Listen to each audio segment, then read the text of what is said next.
The islands of Malta sit in the heart of the Mediterranean Sea, at one of the most strategic crossroads in European history. Although the knights had withstood the siege, La Valletta realized he must be ready for a second Islamic invasion. He decided to build a new and impregnable city on the high rocky peninsula known as Mount Shibarus. It overlooked the harbours and dominated the land on either side.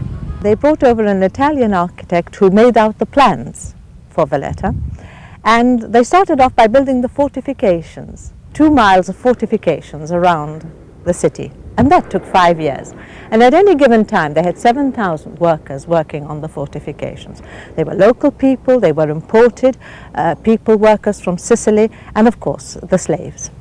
Francesco Laparelli, who designed Valletta, tried to use the land as much as possible in terms of defense. Obviously, they built on the highest ground and as much as possible used the natural rock foundations on top of which they built then the bastion. If you take the landward side of Valletta here, these are the highest bastions, and to add to the height of the bastion, then the ditch itself, known as Lascaris ditch, nowadays, was dug to further heighten the bastions. You see, so that the attacker, if they had overcome the outer fortification, they would have had to climb down the walls of the counter guards, which are the outer fortification, then walk through the ditch, and then climb up the higher bastions of Valletta themselves. And at the same time, from in between the bastions, there were guns placed which could fire along the ditch so as to make this task even more difficult, if not impossible. Valletta was not to see the city completed. He died in 1568, and his successors set to work to build a city unparalleled in architectural design and magnificence. A landmark in the early history of the order was the formation of the 8 different languages: Provence, Auvergne, France, Italy, Aragon, Germany, Castile, Portugal, and England. Recruits were grouped according to their nationality and established communities of language, customs, and flag. Each had its own auberge or inn, and the head of each community was assigned special duties, such as captain of the fleet, grand marshal, or grand hospitaller. When building Valletta, the knights outdid themselves in designing their respective auberge. The Auberge de Castile is a stunning example of their architecture, and today houses the office of the Prime Minister. Of great importance was the Sacra Infirmia, the major hospital that was built at a distance from St. John's Co-cathedral so that the ringing of the bells would not disturb the patients.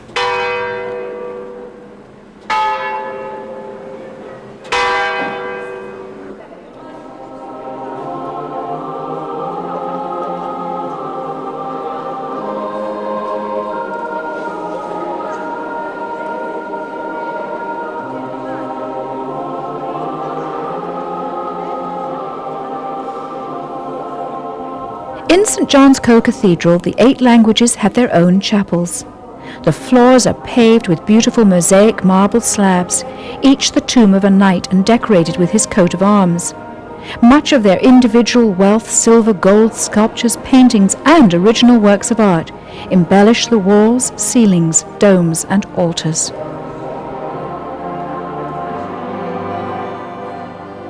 Every time they were promoted, say from knight to bailiff or bailiff to grandmaster, they always had to donate a portion of their private income towards the order. This is why they embellished wherever they went. Embellishing the council chamber in the Grand Master's palace is a rare, complete collection of Gobelin tapestries. Now those were given by Grand Master Perellos. When he was appointed Grand Master, his portion of his private income was the donation of the tapestries.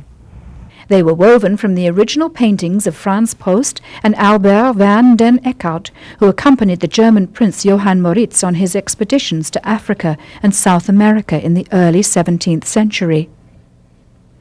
The palace armory owes its existence to a statute that ensured the preservation of a knight's armor after his death in case the islands were invaded again. The priceless collection includes an Italian suit inlaid with gold and made for Alof de Vignacourt.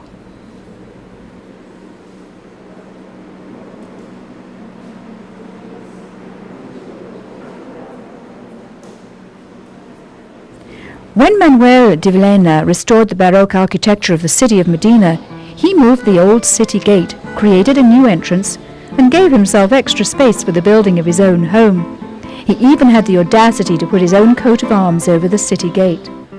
Although planned in the 16th century, the citadel in Gozo was built in the early 17th century, and every Gozitan had to sleep within its walls for their own protection.